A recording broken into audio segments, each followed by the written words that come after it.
On the Zero Wasted Days podcast, I want to inspire you to push the boundaries of what's expected in your life and your business, to challenge norms and your growth edges, and to go after the most audacious dreams, because I've seen for myself that anything is truly possible when you have a vision and are ready to go after it.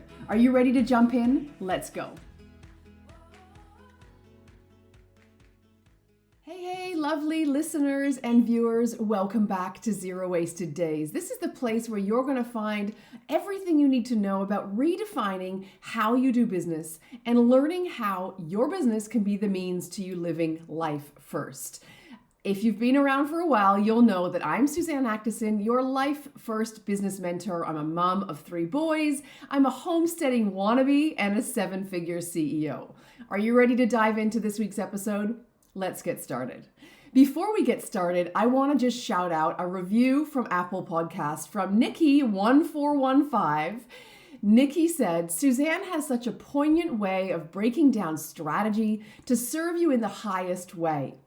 Her real life examples show that not only is this lifestyle possible for you, it's well within reach.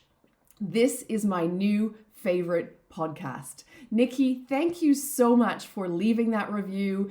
If you hear your name like somebody did last week, come into my DMs and say hi. Thank you so much for leaving that review. You guys know how much it means to me, and I truly appreciate it. So this week's podcast is going to be carrying on the theme of looking into next year, making plans. We know that plans are not just about strategy, how we show up for these plans energetically, but today I actually want to focus on what we do when the plan doesn't really go to plan. So I want to talk about navigating entrepreneurial hiccups and what to do when those plans hit roadblocks. We know that as entrepreneurs and just being humans, things don't always go to plan. We have ideas in our businesses that we mull over, and over time, we start to plant seeds and think about them more and bring those plans more firmly into our vision. Depending on the way that you operate, some of us think about ideas and things in our businesses and our lives for a long time before taking action, whilst others think of an idea, and this is very much me, and jump onto it straight away.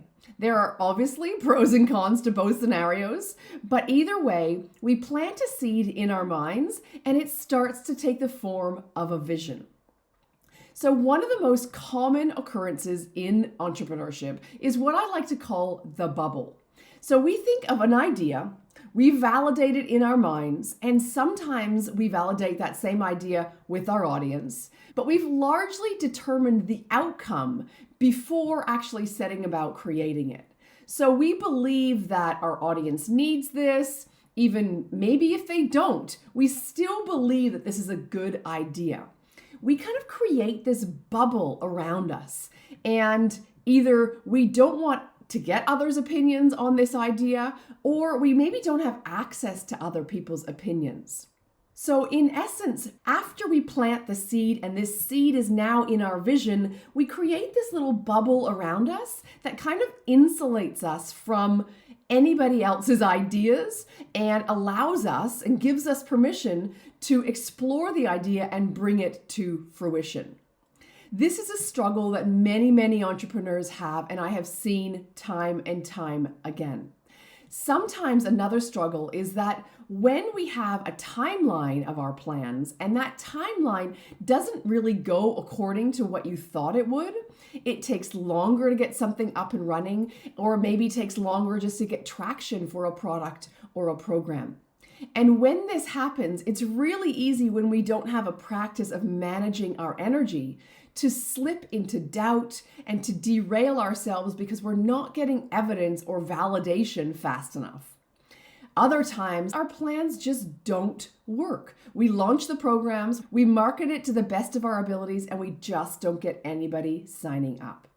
So do any of these things mean that they'll never work? No. Does this mean that you're a failure or should change a niche or change jobs or close the business? Absolutely not. The reality is, entrepreneurship takes trial and error.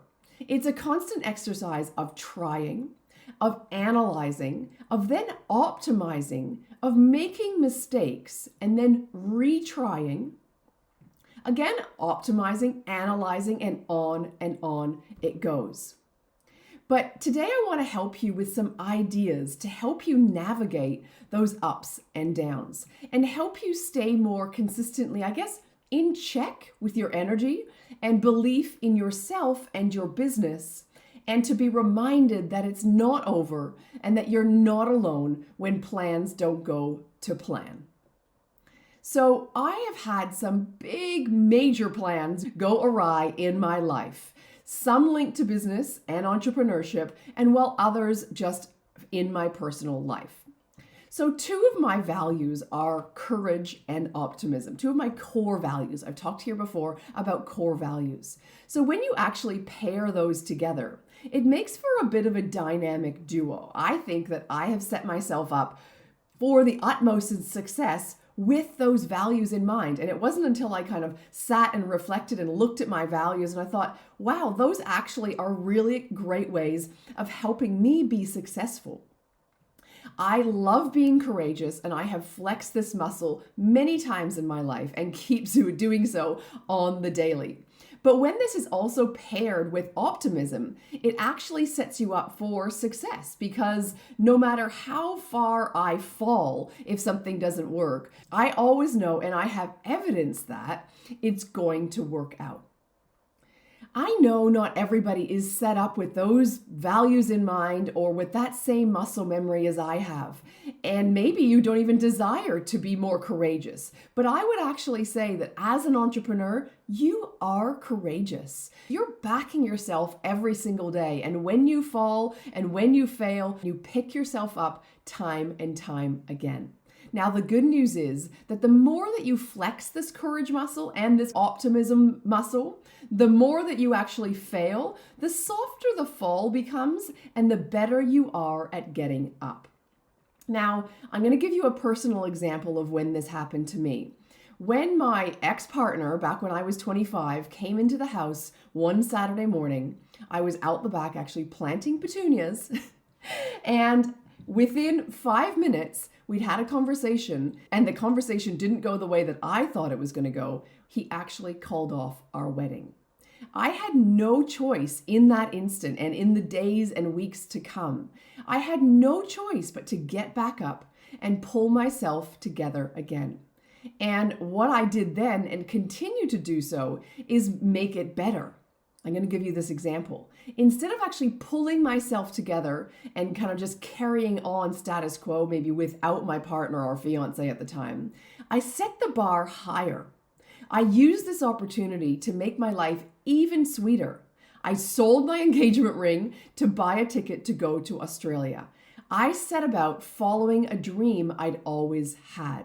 I got back to my values, which travel and adventure being a core one, and started living in them again.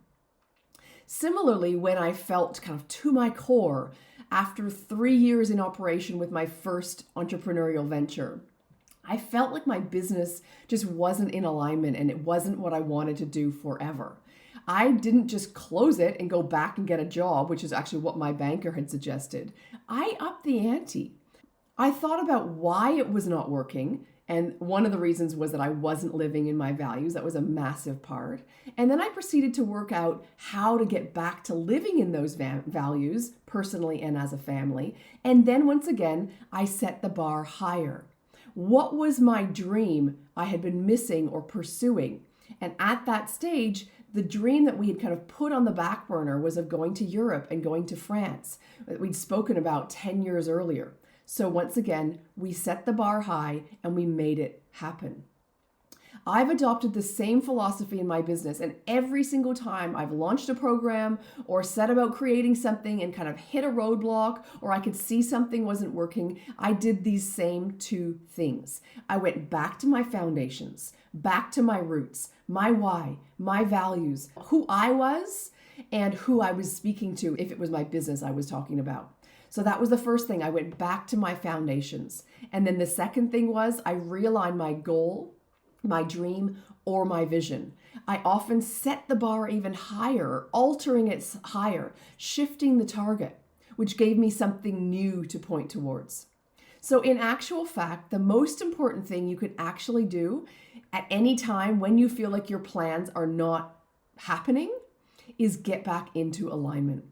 Alignment is exactly that, lining up where you're going to get from point A to point B. And in this case, point A are your foundations in your business or in your life, your why, your values, who you're serving. And point B is where you're heading, that goal, that target, that dream.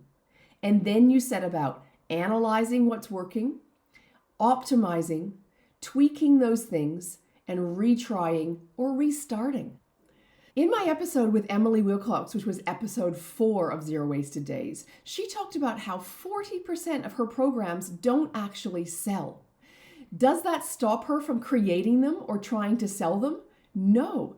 She has a vision and sometimes she gets it right. And obviously there are a lot of variables when it comes to business messaging, audience, promoting, sales, funnels, so many different things that we can sometimes get right and sometimes not. And she realized and recognized that sometimes she doesn't get it all right. And what happens and what she suggests to doing is just pivot and keep going. And in our businesses, there are some things that I've seen over and over again with plans failing or not kind of going as expected. And I just want to list them out for you to be kind of very useful watch outs. Now, I've seen a lot of women creating programs and offers and services really from a place of lack and scarcity. Now, I've seen women create these programs because they just need the money, or they see a kind of a lucrative gap or a thing that they bring to market really isn't rooted in a strong personal belief or purpose. And it really just becomes a means to an end. I have a client who was really feeling the squeeze financially and jumped onto the digital product bandwagon, hoping to make some quick, easy money. Of course, we know that there's no quick, easy money to be made online. Everything takes work. And she was really disappointed when the product didn't sell, and she decided actually to can it after 2 months because it really didn't float her boat anyway. She saw it as a means to an end. She needed the money, and coming at anything in your business from this place of lack or scarcity will ultimately be out of alignment and energetically is going to actually repel people as opposed to attract them. And energetically not attract people into your world as a product that was rooted in purpose and belief and authenticity. I also see women daily and clients drop into my groups and Voxers who are kind of wavering energetically. They start to doubt themselves when plans don't seem to be going as fast as they would like them to. Their impatience results in energy shifting from belief to fear, and they give up on their plans when in reality, they just need to keep ticking away towards their vision. So practicing energetic embodiment, which is something that I teach in the Life First Growth Model and inside a lot of my programs, helps you keep this energy constant and in vibration with what you want and in vibration with your desire and your vision. It does take work, but it keeps you on track and out of the slippery slope of doubt and fear and comparison and judgment. Another common area I see women hitting roadblocks with plans is when their plans are not their own. So when they're following strategies or ideas that come from someone else and they're kind of trying to rinse and repeat them, but in essence, they're completely out of alignment with themselves. This has also an element of scarcity to it, as many people are kind of looking for quick fixes or quick money. And when something is being copied, it's never going to be in alignment with your truth.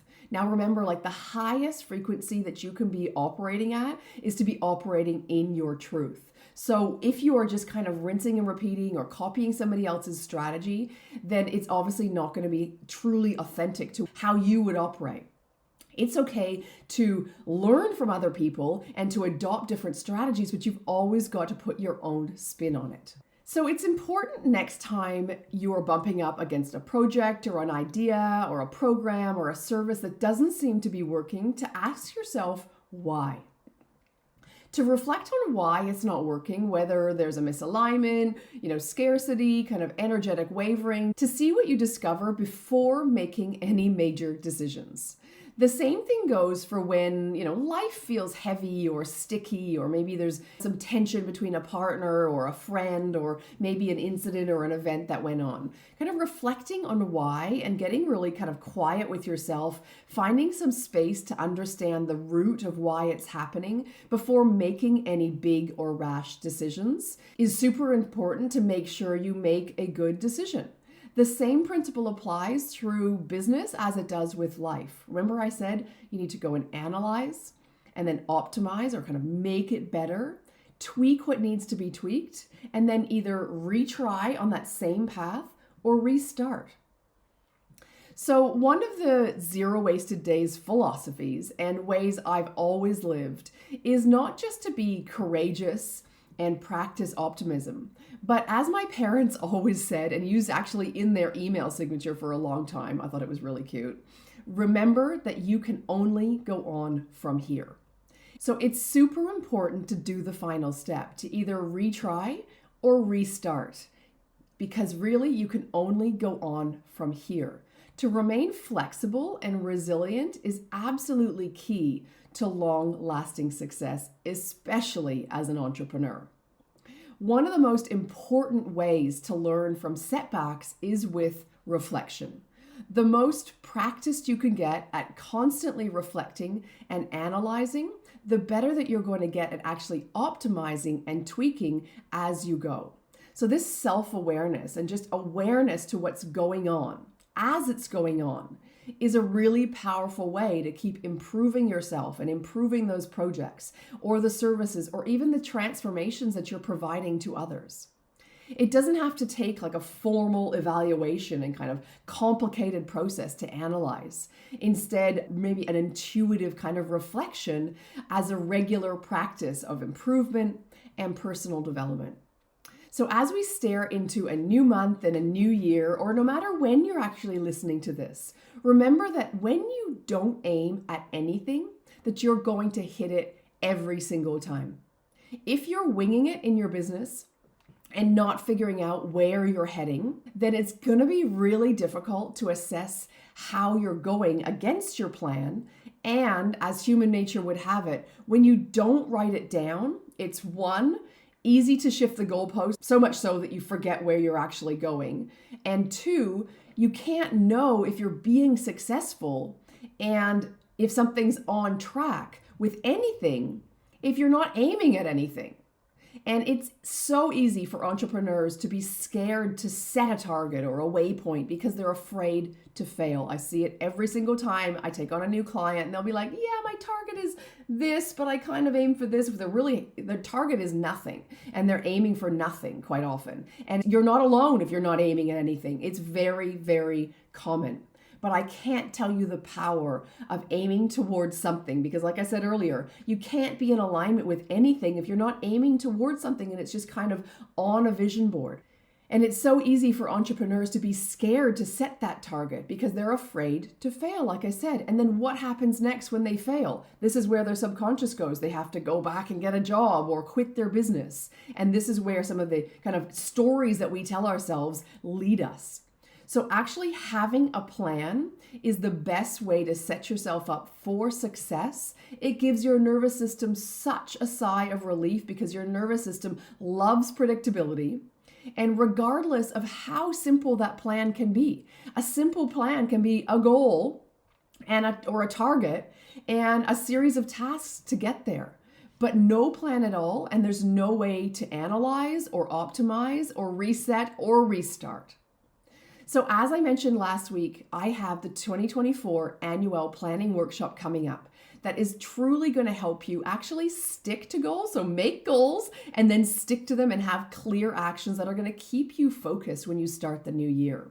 The workshop's going to help you really activate and regulate your energy. Remember I said all the ups and downs and doubt and fear, and it actually ignites your business results. So you get a better result. You get results that you dreamed of because you're not always on at all times of the year, and your plan actually allows for this. So learning how to plan in the annual planning method, and the method that I will teach you, is going to actually help you ebb and flow with your energy. It is a much more feminine inspired way of planning, and it means that you don't always have to be on, and your plan allows for that.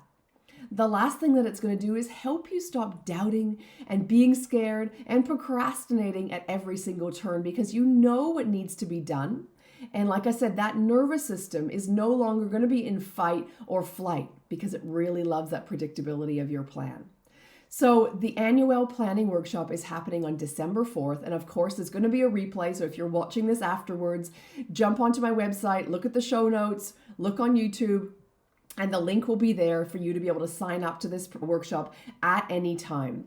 And I just want to emphasize the fact that it is a paid workshop, because again, I know how many masterclasses and free resources you download and never look at. The minute you pay for a program or a class like this is the minute that you decide consciously to take action, and the tasks or the vision that you have for your business next year goes from being a subconscious thing into your consciousness.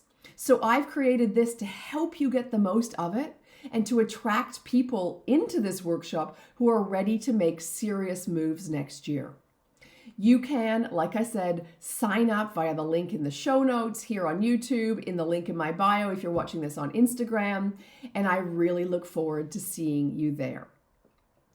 I will see you again next week, and also in the coming weeks as we near the end of the year. I have some really exciting year-end episodes coming up and some amazing guests lined up for January. Thank you, as always, for being here, supporting this show, and showing and sharing your love on socials and in my reviews. If you haven't left one yet, I can see you out there. I'd love you to, and I would truly appreciate you helping me spread the message and the mission of Zero Wasted Days. Thank you for joining me for this week's episode of Zero Wasted Days. I truly hope that you found it to be valuable and inspirational as you create and you grow your own business and work towards living more life first. I would love you to subscribe, to like this video, and of course, if you have any comments, drop them in here below. Also, if you tag me on socials, I would love to get to know you. I love connecting with my audience, so be sure to tag me at Suzanne Actison or at @ZeroWastedDays_, and I will see you inside the DMs as well as here for the next episode next week.